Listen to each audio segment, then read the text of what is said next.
Greetings fellow humans, my name is Alistair Lord and I am the Renaissance Yorkshireman.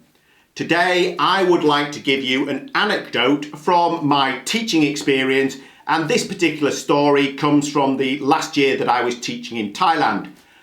At that time I was living in a city called Ayutthaya, which is the old capital of Thailand. It was the capital of Thailand for I think about 350 years. And it was the capital before Bangkok. Bangkok became the capital of Thailand about 250 years ago. And at the time I was contracted through an agency and they had me working in a Thai school for about 2 months. And sometimes I would be teaching the same classes every day, but often I was called in to cover at short notice. So this particular story comes from when I was asked to cover at short notice. So I was sitting in the staff room, and the foreigners, we had a little separate staff room, and it was quite a big school, so there were multiple staff rooms around the premises. And one of the Thai teachers came in and said, "Oh, I'm glad I found you. We need you to cover this class. It starts in 10 minutes. So what do? I first of all ask how many students there are, how old are they, what level they are there any resources? As it turns out, there are at least 35 of them. They're about 11 years old and it's all boys, and they are not one of the top sets. I don't think the phrase remedial set was actually used, but I certainly got the impression that they were one of the lower sets. And there were no resources, so it's kind of like I had to do something, and it's a 50-minute class. What to do in such a situation? Well, first of all, make sure you've got some board markers that work, because you don't want to get into the classroom and your board markers don't work and there are no other board markers, because that would be a pain in the arse. And I think, what am I going to do with 35, 40 kids? So I have this ticking around my head as I walk to the classroom. I get to the classroom, I go in, I walk to the front of the class, the kids all look at me and they stand up and go, "Good afternoon, teacher." And I say, "Sit down." And they say, "Thank you, teacher." And then they all sit down. And then what happens is what often happens in my experience in these kind of scenarios in Thailand. And I dare say it happens in a fairly similar manner in many other countries of the world for foreigners who are teaching English. So one of them pipes up and says, "Ajan, pud pasa Thai dai mai?" And I say, "Pud pasa Thai dai."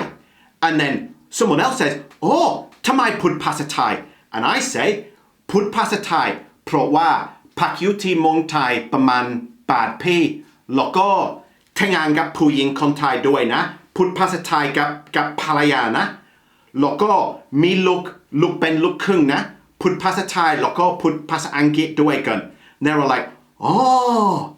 And then there are a few more questions, and then once I've established my credibility, I go into English and start explaining what we're going to do.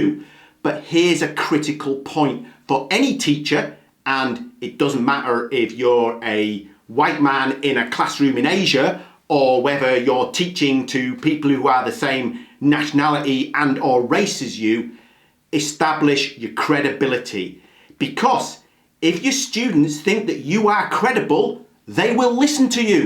And if they think you are a bluffer and a chancer, probably they will not listen to you, and then, forget any actual learning and, forget actually enjoying your time in the classroom and say hello to having a really big pain in the ass for an hour or whatever it is.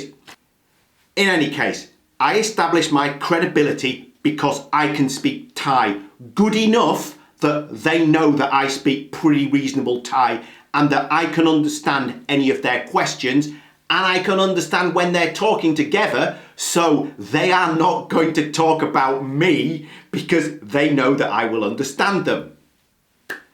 The class commences and I've decided that I'm going to do a class about comparative adjectives. If you don't know what comparative adjectives are, Here are a few examples. Joe Rogan has a bigger podcast than me. My podcast is smaller than Joe Rogan's.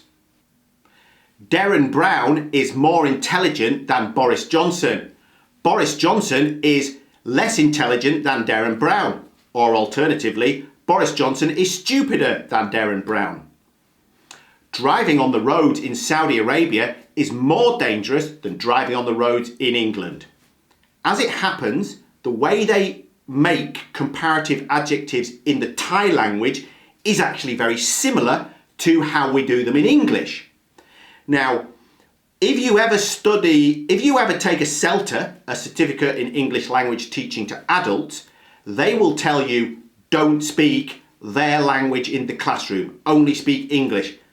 I disagree with this for low-level students, because if the students don't actually understand the concept, and if they don't understand the activity that you're going to do, then you're banging your head against the wall. Now, of course, at higher levels, you should always be speaking the target language, in this case English, but I don't get hung up on these things, and I use Thai in the classroom where appropriate.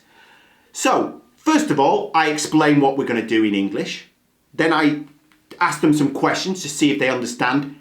They partly understand, but they don't completely understand. I give them some examples. I then explain a little bit in Thai. They get it straight away. I get two boys standing up, one who's taller than the other. I show them in English and I ask them for the translation in Thai. They give me the translation in Thai.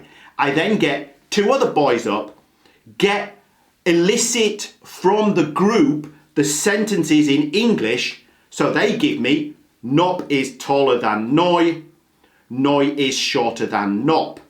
Great. So I've used Thai and English, but I've then elicited the correct sentences in English.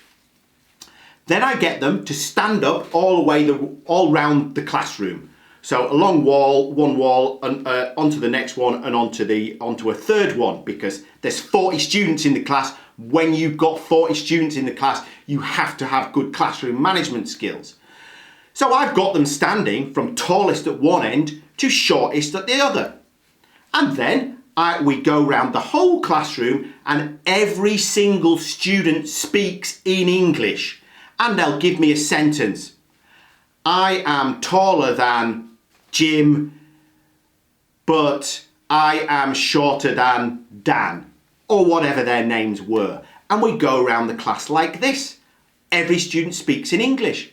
Then I get them sitting back in their chairs and I tell them, write down 5 sentences like this about what we did in the class today. And they sit down and they write down. And I go around checking, and sometimes I have to correct them a little bit, but they all have a record of what they've learned in the classroom today. And here's the thing, it is not always guaranteed that the students will learn anything in 50 minutes or an hour or however it is long you've got in the classroom. It is absolutely not guaranteed in any way, shape or form.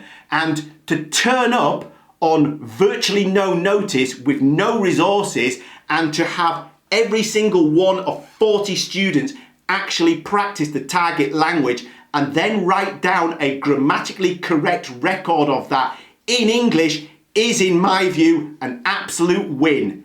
And you've got to take your victories where you bloody well find them. Thank you for giving me your time today. Peace.